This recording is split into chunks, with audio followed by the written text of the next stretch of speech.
Hello everyone. In this video, I will discuss with you the ASA congruency rule of chapter 7 triangles class 9th.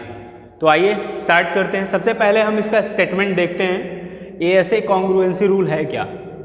It is in two triangles are congruent if two angles and the included side of one triangle are equal to two angles and the included side of other triangle. इसको हम figure बना के समझते हैं। तो question के according triangle, दो triangles हैं और ये दोनों ट्रायंगल्स क्या हैं, आपस में कॉन्ग्रुएंट होंगे if A B C and D E F दो ट्रायंगल्स हैं और इसमें कह रहा है कि दो एंगल्स,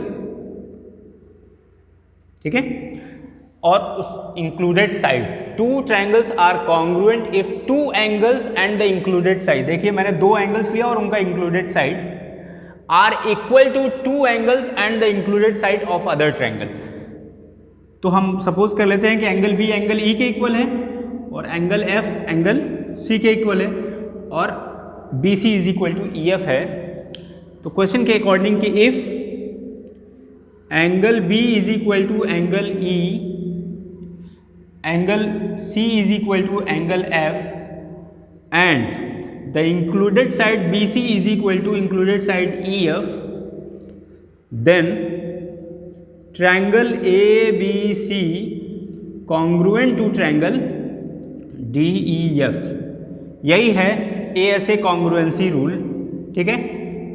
तो इसमें देखिए इसको हमें प्रूव करना है, इसकी हमें प्रूविंग देखनी है। तो आइए देखते हैं कि हम इसको कैसे प्रूव कर सकते हैं। According to question students given है in triangle A B C and triangle D E F, angle B is equal to angle E, angle C is equal to angle F and B C is equal to E F. Then we have to prove that triangle A B C congruent to triangle D E F.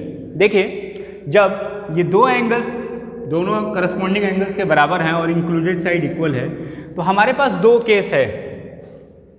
देखिए case one है कि either A B is equal to D E, हम let कर लेते हैं कि let A B is equal to D E. If A B is equal to D E, so since A B is equal to D E, हमने assume किया है हमारे पास B C is equal to E F already है और देखिए जो हमने A B is equal to D ले लिया, B C is equal to E F है और बीच का angle B is equal to angle E है, ये दोनों गिवन है। Then triangle A B C congruent to triangle D E F by SAS congruency rule, जिसके बारे में आपने पिछले वीडियो में पढ़ा था। अगर आपने अभी तक SAS कॉन्ग्रुएंसी रूल का वीडियो नहीं देखा है तो जाइए और उसको देखिए। स्टूडेंट्स फर्स्ट केस में हमने देखा कि AB is equal to D हमने सपोज कर लिया तो हम उसको कॉन्ग्रुएंट दिखा सकते हैं। लेकिन अगर दूसरा केस ये है कि if let A B is not equal to D means either A B is less than D or A B is greater than D. इस केस में क्या होगा, तो हम क्या करते हैं, take any point on A B such that, हम ए बी पे कोई पॉइंट P ले लेते हैं, वो P इधर भी हो सकता है और इधर भी हो सकता है, such that P B is equal to D E and join P C, और हम पी सी को क्या करते हैं, ज्वाइन करा देते हैं, ठीक।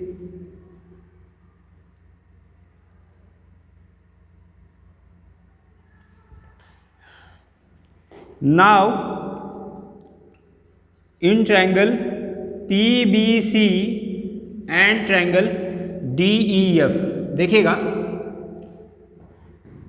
PB is equal to D हमने एज्यूम किया है, ऊपर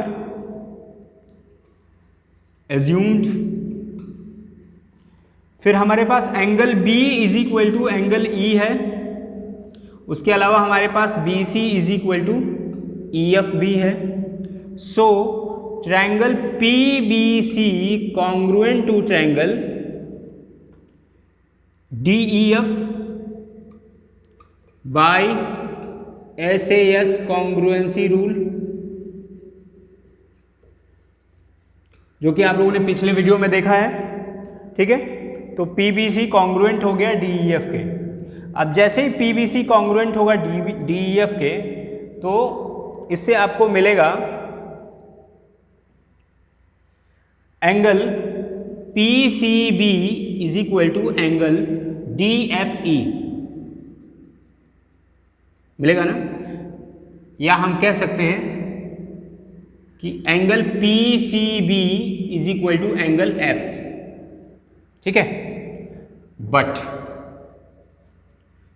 angle ACB is equal to angle DFE, ये गिवन था ना कि एंगल C एंगल F के बराबर होगा।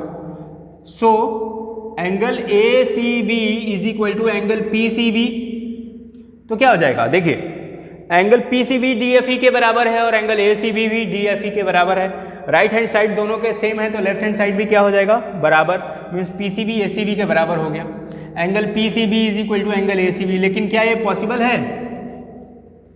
पॉसिबल है if, but it is only possible, but this is only possible if point P coincide on point A।